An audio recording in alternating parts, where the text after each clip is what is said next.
Welcome to another episode of Conversations with Funeka. I am your host, Funeka Soga. Today we will be chatting to a multi-talented, phenomenal woman. She is the founder of the Vision4 Women organization. She is a community builder, a public speaker, a businesswoman, a wife, a mother, a woman of faith. We will be talking to Sis Nosi Ncoyo. Stay tuned for this episode. So as you have heard, we have got the multi-talented Sis Nosi. But I think, before we get into everything, I would like for you to just tell us a bit more about yourself and what actually even made you, want to impact the lives of young girls. All right. Thank you, Funeka, first and foremost, for inviting me to your show. I've been looking forward to be here today. As you have mentioned, my name is Nosi. The full name is Nosi with gift.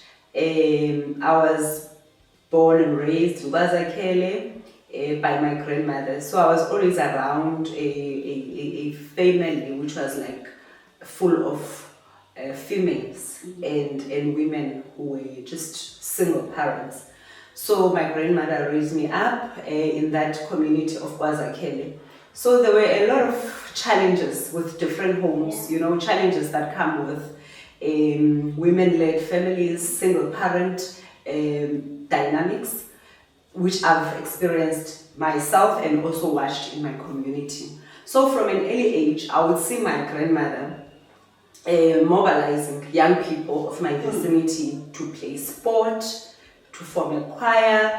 She would also take them to places of leisure which was not normal back in the day. She would take them to the beach. She would organize a bus, pay for it, take them to the beach. I used to watch that growing up. I would see her making a difference, in the community.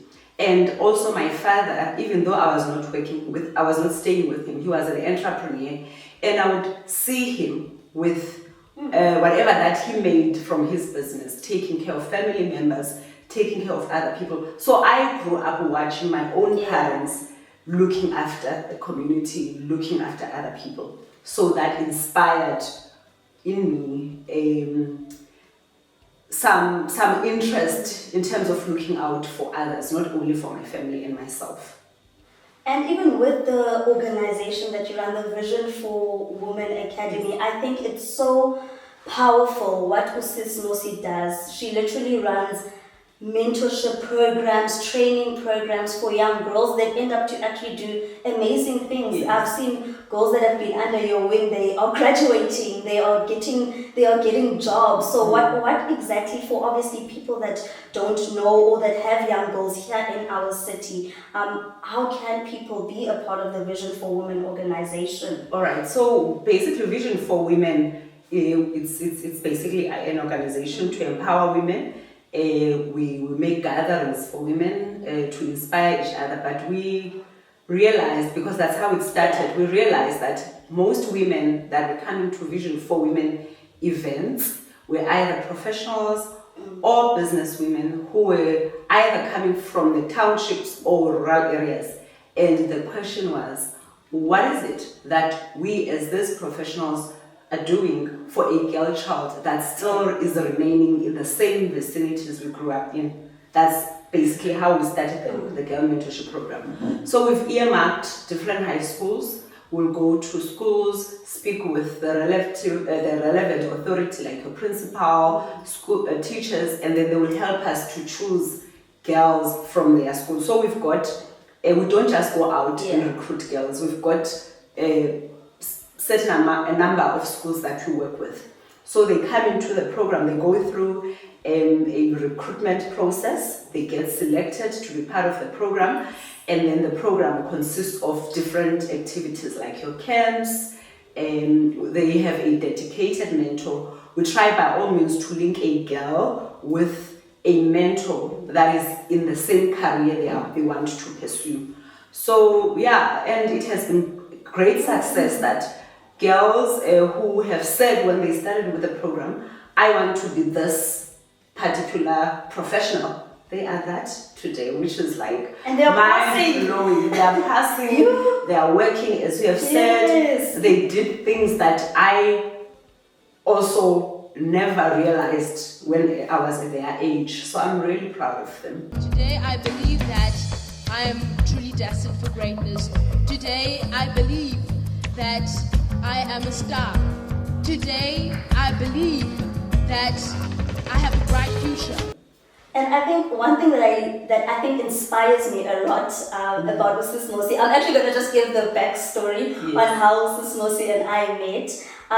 There was a pageant that I entered, and of course to move forward in the pageant, you were assigned a woman that's in your city, and you have to sit down with her and have an interview. So of course the person that interviewed me, it was Sis Nosi, and I feel like even the first time that I met you, it was like I knew, it was like we've known each other for years. And even from that meeting you for the first time, I was so inspired because Sis Nosi even invited me to one of the Vision 4 Women events. And when I was there, just seeing all the young girls, for me, it made me realize like, wow, you can make an impact, even if it's in one girl's life, two girls' life. And all the girls, they were just, you can see they're hungry. They're just hungry to be guided, you know, by women that have obviously walked the steps that they're about to venture in, because it's young girls like grade 10, 11,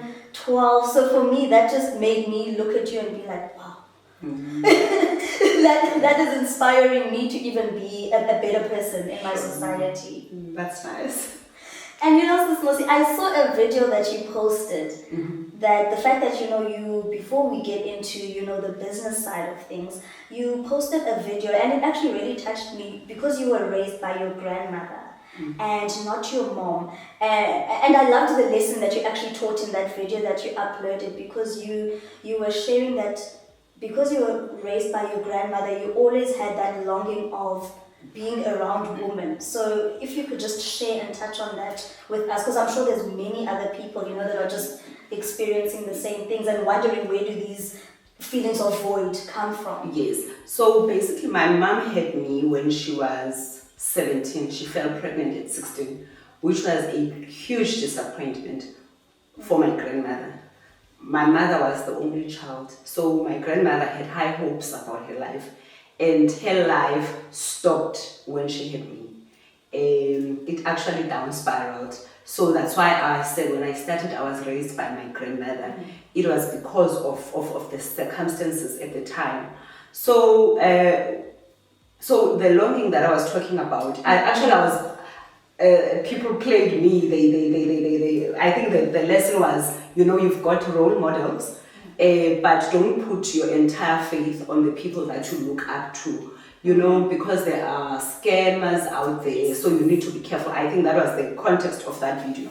So what I was saying is that the reason why I got scammed by the two women that I mentioned in the video is because I had a longing, because my mom did not raise me, I had a longing of having a female figure who would replace or would actually fill in that void that I had as a child. So both women were like influential women. Like you saw me and you thought, wow, this woman, she's an influential woman. But sometimes we close our eyes to people who are in a position of influence, especially now with power, with influences, and everybody is this and that. Yes. You let your guards down. Both of them actually scammed me. It was around money, you know. So what I was saying is, when you did not have a mother or a father, it's more like you are at every woman that you meet, or at every male figure that you see. So you're looking for your father, you're looking for your mother. So you just need to be careful. But not all of them are scammers. Yes. I have met women that have empowered me, that have helped me, that have, you know, over and above my grandmother and my mom, other women out there in society who have helped me to become the woman that I am today. And you know, Sis Nosi, for me, that was also such an it was such an important point because there was something I saw on TV as well. It was about a day or two ago. It was a show, but then there was a lady there. She's an adult, but she was saying she's about in her 40s. She was basically telling her friends that the reason why even when she selects a partner, she's always selecting the wrong type of partners. She doesn't know like how it is maybe to be around a good man, and she actively told her friends no, it was because when she grew up in an alcoholic environment. There was basically no parental figures around, and she had never met her dad, and she even said it's because of this, and she was self-reflecting and saying that is probably why all my relationships never worked out, and I always choose, knowing that these men have red flags, but I always choose them because her dad was never in her life, and her soul had always yearned for a fatherly figure to give her that guidance. So for me, that's why it also,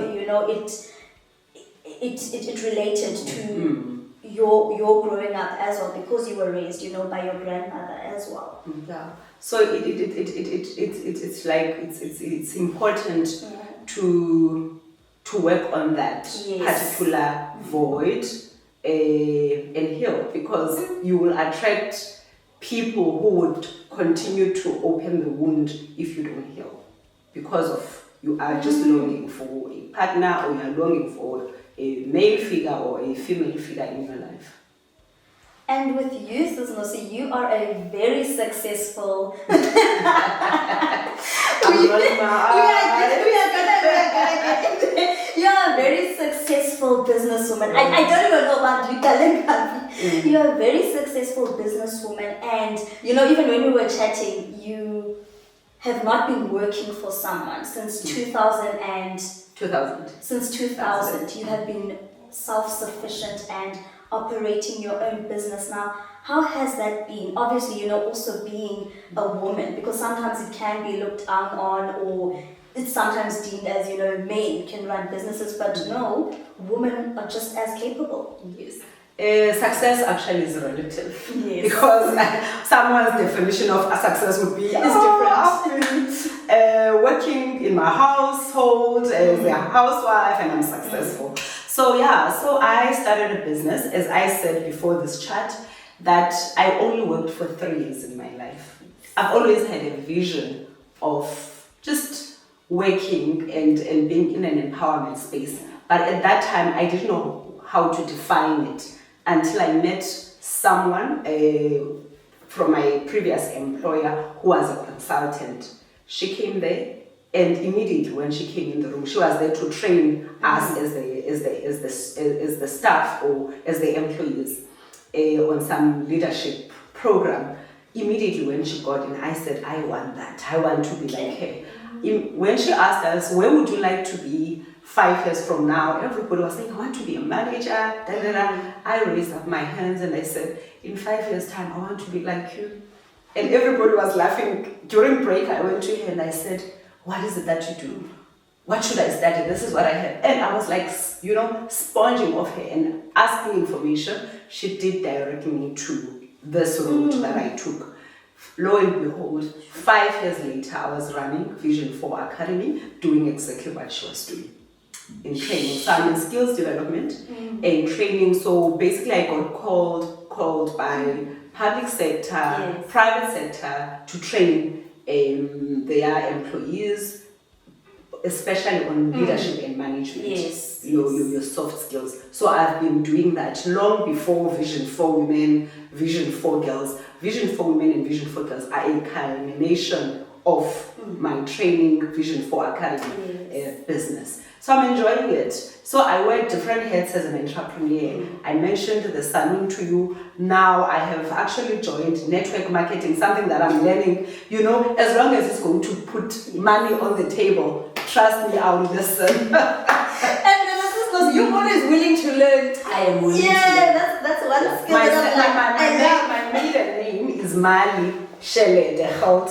So when I look at people, I'm looking at opportunities to make money. How can I?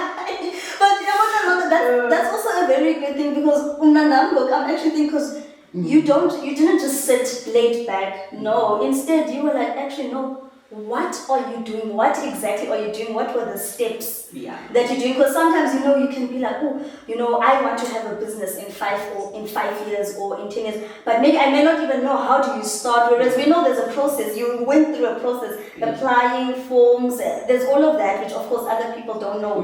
Those things, those resources, basically that are available. Were there any challenges, because you have been running a business for years, are there any challenges that you experienced within that? Yeah. We always have a conversation with my husband because also he's got an entrepreneurial mind. Yes. That with the challenges that we faced, we summed up with just one sentence: a business is a moving target. Sure. So you cannot be complacent. If you started a business in a booming industry, don't think that it's gonna boom or that industry is going to be doing well in the next 2-3 years. Actually, even months nowadays, things change drastically overnight. So you really have to reinvent yourself.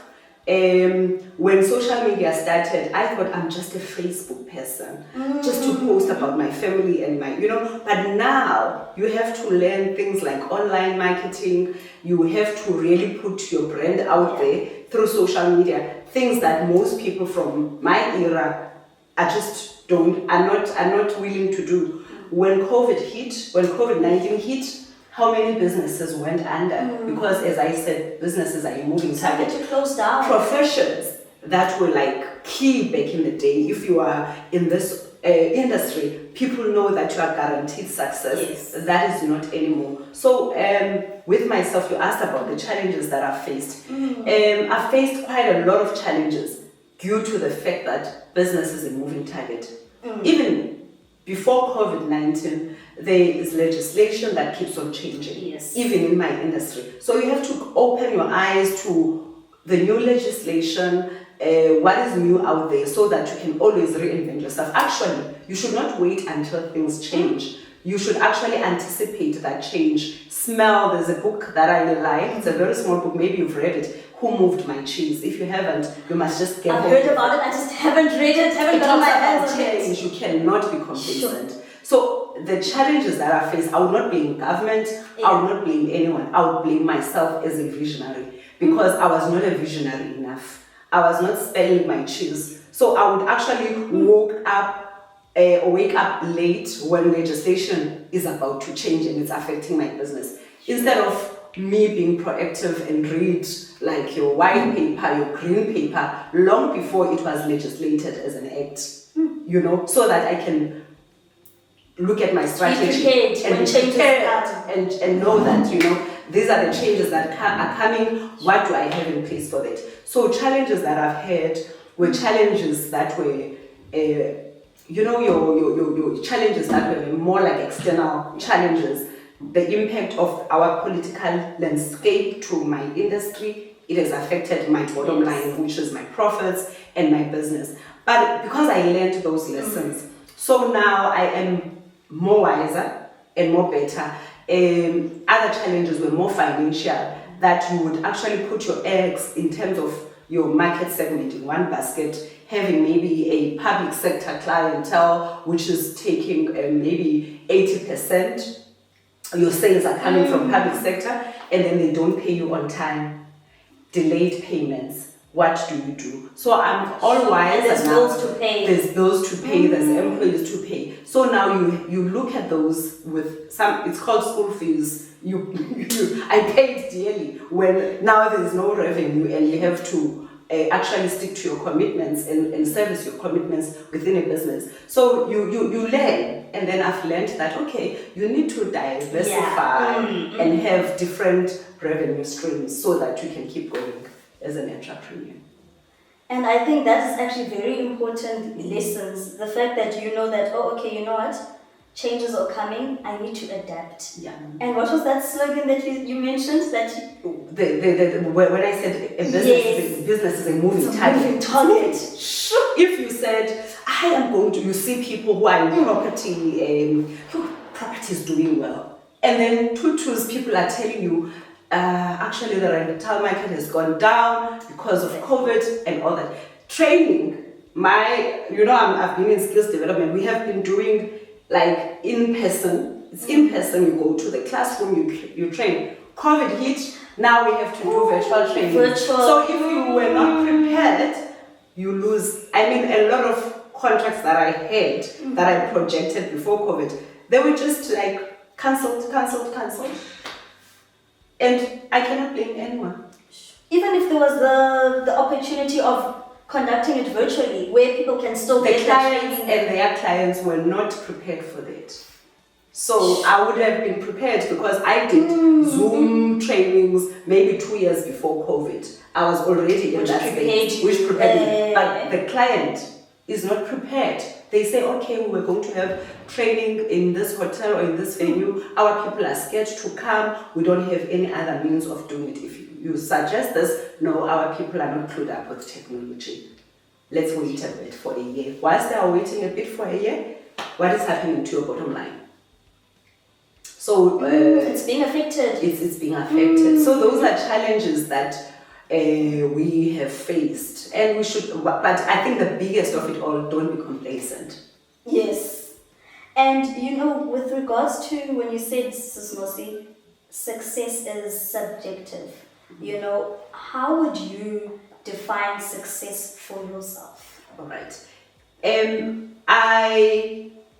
From my name, it's called Nosi with gift. So I derived more like a purpose, and I believe that my grandmother was basically inspired by God to give me that name in the circumstances of the time and the circumstances around my birth. And then she says, this is a gift from God. She's got gift.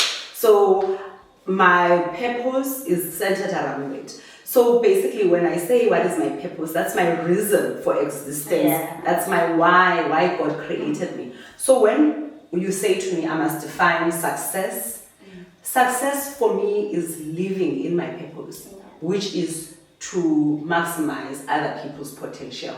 So if I meet with you, Funeka, I must leave you a better person. So I'm glad that your first encounter with me was good because it speaks to my success. And to who you are. To who I am. And then if I meet somebody like you and I add value and you feel that I've added value, that is when I say I am successful.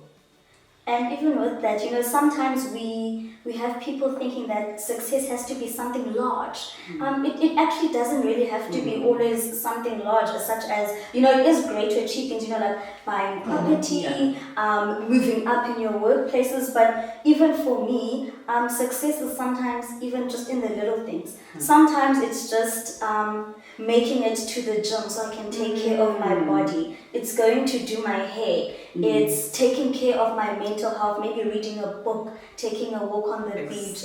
Just in the little everyday or weekly things. I think those are things for me also, just to add on to what you're saying, that for me is, I'm successful.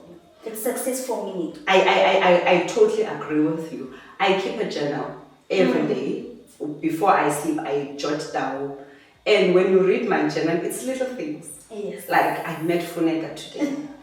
Thank you. I'm grateful. So it's more like I'm mindful of what is happening. I'm happy I did my nails. That's success. So I write it down every night. I journal it as a thank you, as gratitude. It was like a gratitude. Yeah. And being a successful, businesswoman that you are, how do you find balance? Because you're a businesswoman, you're a public speaker, you have a beautiful family, you're a wife. How do you balance everything?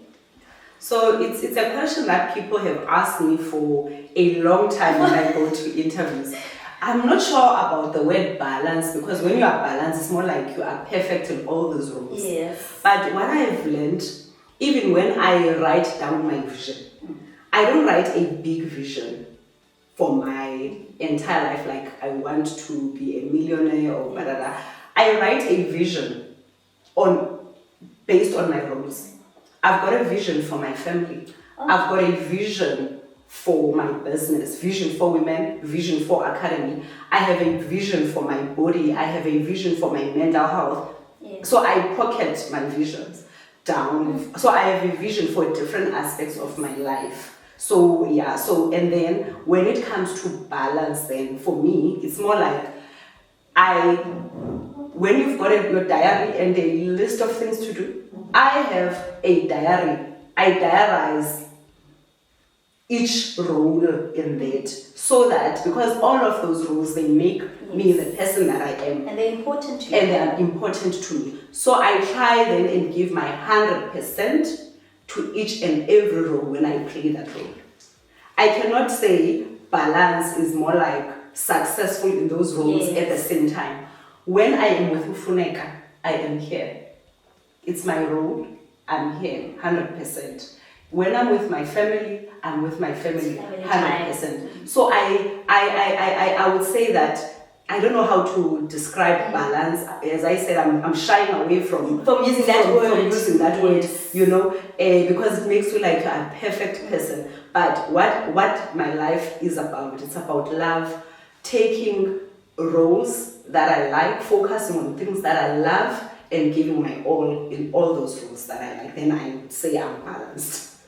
And I just have to also ask you this because it's so inspiring. You know, you have been married for years. The thing is, I always look at your Facebook post and I'm always just in awe. It's really, it's encouraging, Sis Nosi. How? Not even how, but you know what are the steps, or maybe what worked for you in sustaining such a healthy marriage for so long, and you have 2 amazing sons. Yeah, so you're making me laugh. You know, you make me remember. I had a trip in Joburg a few years ago. I think I was 12 months married. I'm 25 years married in December last year. Then I was about 12 years married. So this guy is asking me, the cab driver, that was long before your Ubers, and he asked me, "Ma'am," she says, "are you married?" I said, "Yes." He said, "For how long?" I said 12 years. And he said, "With the same guy?" I said, "Yeah, with the same guy." So my husband has been my childhood boyfriend. So I grew up in a Christian background. I think it was expected from our church, that when you have a boyfriend, it has to step up. You know, it's obvious that should be your husband. So it was like an obvious move when we were dating, that we are not just dating. There's intention. You are going to be my husband. You are going to be my wife. So we based our relationship on biblical principles. As I said, that I am a Christian, and that's big in both our lives. So we based our marriage on biblical principles such as mutual respect, loving, being honest with each other, and just having a vision about our life and as a family. So what made the relationship to work is to basically respect each other. Both myself and my husband, I don't know if you've realized, I'm too much of a social person. Social butterfly, yes. He's not, with different personalities. But we've also learned that, unity does not mean uniformity. We don't have to be a uniform to be united.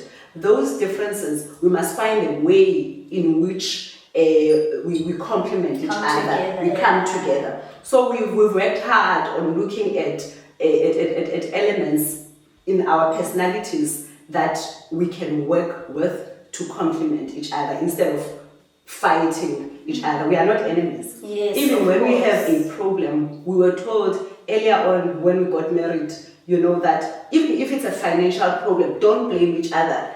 Put the finances on the table and say we have a problem with budgeting. Yes, and work with budgeting instead of fighting each other. The reason why relationships crumble, because you become enemies. You don't look at a challenge as an enemy to tackle together. Raising children. We've got 2 boys. My son is Pama is 23 and Papama is 20. So raising children is also about unity. Whatever that I say, whatever that my husband say, even if I don't agree with him in front of my sons, I must endorse it. Up until we are behind the scenes and I say, babes, I don't think actually, but we have to present a united front, even with raising our children. Because raising children can be a challenge when children see everything. They see everything, So we had to be a united front in everything that we do. But besides everything else, we just need to be and be with ourselves, because our children stay with us. They see the truth. They don't see the post on social media. Yes. They see what they are living with at home. Every day. So we cannot fake it. We have to just live our authentic truth and love each other and respect each other. Then our children benefit from that. The feedback that I get from them is positive. They see the love that we have. They don't see Umama posting about the family, but they're not my friends anyway, they deleted me. See Mama posting about us, but at home, it's not like that. Yeah. So whatever that I am in my private life is congruent with what I am in my public life. That's what makes me successful. And you know, you can even see that, honestly, Sis Nosi, even with your two sons. Like you say, I do know one of your sons. Just how they even talk about you as umama wabo, they have so much admiration, so much respect, and that actually speaks to who you are. Then I must actually steal you aside so that you can show me those posts. It honestly speaks to who you are. And so basically it brings me back to that first day even I met you. Your sons are a reflection of you. They are intelligent, they are hardworking, they have so much respect. That's what I see in them. And for me, it's not a shocker, because so the results speak for themselves. Thank you. Honestly. That's beautiful feedback. Thank you. And you did say, Sis Nosi, that you are a woman of faith. You know, how important is your relationship with God, and how has that, sustained you through your life? I became aware of God's presence in my life when I was 13 years old. God has been there before I was born in my mother's womb. He's not an event in my life. He's always been a consistent figure. It's such that I did not realize that he existed. I never acknowledged his existence in my life until when I was 13 years old, my eyes were opened to his saving grace and salvation. And then from that day forth, when my eyes opened, I knew that God is everything for me. I cannot do and be anything else besides who God has originally intended me to be. So God plays a huge role in my life. Actually, He's everything. He's everything. Everything that I am, whether family, I consult to God. I pray for my family. I pray for my sons. I pray for my marriage. I pray for my business. I pray for the girls. You know, I'm those people, even though you might not see me like as a preacher on social media, but when the girls have their vision boards, the first girls in Vision4, we gave them flip chart papers to basically do their vision boards. Vision board. So they would place them on the walls. I woke up in the morning and I was like praying. So, faith is key in my life. I think about God when I wake up. I think about God during the day, all the time. I converse with Him. It's not about me being in a four-walled church for me to realize that relationship. It's like He's here. He's in the flowers. He's in the sand. He's in the waves. I see Him everywhere. So He plays a huge role in my life, and faith plays a huge role. And I believe that I am who I am today because of my relationship with God. And has there been any moment where you felt like God is not there, or God, where are you? But then when something eventually came about, you realized maybe God showed you, this is why, Sis Nosi, I had to maybe put you through this certain season of your life. Has that happened? I've had moments in my life where I have trusted God. When you walk with God, you trust God. Yes. There are moments in my life where I trusted God and I felt that He disappointed me. Yeah. There were moments in my life where I was angry with Him. Yes. But I never felt that He did not exist. That has never happened. I knew He was there, but I felt that you are not listening to my prayers. You are not hearing me. You said in your word, I must do this, I must have faith. I had faith, but you did not. So there were moments in my life where I was angry. The example is when I lost my mom. Remember, my mom had me when she was 17, and then we did not have a relationship. We had a relationship. She worked at my salon for 4 years, and then she was sick. She did not even realize she was sick. We only have a good, solid relationship for 4 years, and then she dies. And then I was angry. I was mad at The God. questions you must Because have had I to asked him Sure. to heal my mother. Didn't he say that when we lay hands on the sick, they are going to recover? So why didn't my mother recover? So I did ask God those questions. Yeah. Some of them I cannot even answer for him right now. He still makes me sad. I still get sad, not he makes me sad, because I don't understand him most of the time. His ways are higher than my ways. I would trust him for something and it doesn't happen. But at the end of it all, I would look at that situation again and say, but if God would have allowed that to happen, I don't think I would have been humble. I think that blessing Yes. could have made me to be more egoistic. So I would thank God now, looking back and say, thank you. I was angry then, but I'm happy you didn't give me that, whatever that I prayed for.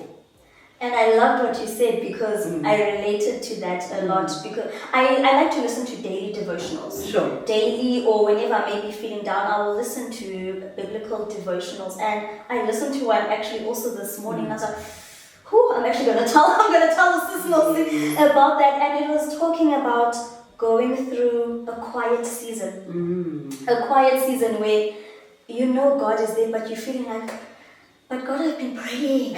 I've been praying 1 month, 2 months, 3 months. What's happening? Yeah. Basically, when you also said, what is happening? I know you're there. I know you love me and you are for me, but my prayers, other people's prayers, you know? And that devotional was just saying that every season that an individual faces, your season won't be the same as someone else. So we must stop having that vision where I see, okay, because things are going good for Sis Nosi, God, mine must also happen now. No, it was saying that each of our lives are orchestrated in a very unique way. There's no season that you'll be put through where there's nothing working. And what you even mentioned about humility, I'll give this example. There was a period in my life I was working somewhere. I won't mention the company. I was working at a company here in PE, and in that company, in all honesty, I was earning peanuts, like peanuts. It was not even enough for food. You know, I'd have empty fridges sometimes. I would go to bed with go to bed with like 2 slices of bread. It was tough. I was living alone, of course, at that time, and I didn't want to. I know I've got a mom and a brother, you know, that love me, but you know that thing where you don't want to burden. Yes. Yes, I just didn't want to burden, you know, my family, and those moments were tough, and I would cry out to God, like, God, you know, please can you just show me something? Will things ever like look up in my life? Will I see a light? And I remember even once at that company that I used to work in, I asked the owner of the company, actually, can I please have a meeting with you in your office? And I stated my case in a respectful manner. I gave, you know, lots of information and research that I've done, and I just asked kindly, you know, for a raise, even if it was by 500 rand or 1,000 rand or anything like that. And this is the discouragement I got there. He blatantly told me that nope, that is not going to happen. What you're getting is what you're getting. And then he said, even if you had to leave this company, nowhere else will you get more than what I'm paying you right now. And I'm not going. And he said, in the market, you're not going to get any more than what I'm paying you right now. So you can imagine after that meeting, I got home feeling so heavy-hearted and I was crying. And then I saw a post. So I'm thinking, I'm like, okay, God, this is everything, the skills that I can do, even the skills where I've learned at that company. Let me apply. Because I just felt also God saying, Funeka, apply. I will see you through that process. I will give you the knowledge even during the interview process. Just apply and submit your CV. And then I did. Went through the first interview, knocked that out. I was like, okay, God, okay, what are we doing? What's happening? And I'm also now crying because I'm thinking of my situation, but I'm like, wait. And then the next interview as well. Okay, I was told that it's good, just wait for feedback. I was like, okay. Then I'm still in my job. I still was in my job, I think, for the next 2 weeks within that. And then I got a call. I remember the call even came in on my birthday. in the afternoon, and I was told by the HR of where I'm currently working now, and then I was told that you got the job. Wow. I cried, and I took myself to the bathroom and I cried.